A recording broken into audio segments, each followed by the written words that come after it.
সেইটো বহুত চিন্তনীয় বিষয় কাৰণ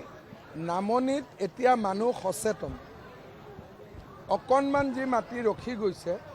লাহে লাহে নামনিত মানুহে এটা প্ৰতিৰোধ এটা গঢ়ি তুলিছে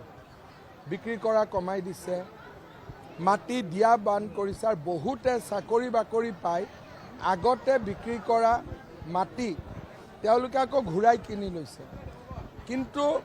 উজনিত ৰাজনীতি কৰা একাংশ লোকে অখিল গগৈৰ দৰে লোকে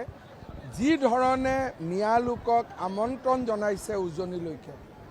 মই ভাবোঁ ই আমাৰ সাংস্কৃতিক কাঠামো ৰাজনৈতিক কাঠামো অৰ্থনৈতিক কাঠামো ভাঙি দিব দুখীয়া মানুহক যদি অখিল গগৈয়ে সঁচাই সহায় কৰিব খোজে মিয়াৰ মাজতো দুখীয়া থাকিব ক'ব লাগে যে নামনিত আমি উদ্যোগ কৰিম নামনিৰ মানুহ নামনিত থাকিব উজনিত উদ্যোগ কৰিম উজনিৰ মানুহ উজনিত থাকিব নামনিৰ পৰা উজনিলৈ মানুহক নিমন্ত্ৰণ কৰাৰ কাৰণ কি থাকিব পাৰে এক্সেপ্ট ভোট বেংক যে আমি ইয়াত এটা ডেডিকেটেড ভোট বেংক বনাব খুজিছোঁ মই যদি অখিল গগৈ জেগাত থাকিলোহেঁতেন যদি মই ক'লোহেঁতেন সকলো মিয়া বাংলাদেশী নহয় তেতিয়াও মই মিয়াক উজনিত নামাতোঁ মই কি কৰিম মই ক'ম যে নামনিত আমি উদ্যোগ কৰিম আপোনালোক উজনিত যাব নালাগে নামনিত থাকক আৰু উজনিত উদ্যোগ কৰিম উজনিৰ ডেকা ল'ৰাই কাম কৰক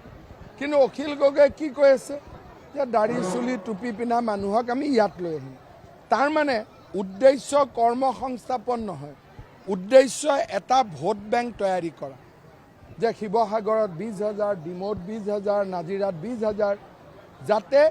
ৰাজনীতি চলি থাকে ইয়াত কোনো অৰ্থনীতি আৰু মানৱ নীতি জড়িত নাই এইটো এটা পিয়ৰ পলিটিকেল উদ্দেশ্য যিটো আগতে ফখৰুদ্দিন আলি আহমদসকলে তেওঁলোকে যিটো কাম কৰিছিল সেই কামটো এতিয়া অখিল গগৈয়ে উজনিত কৰিব খোজে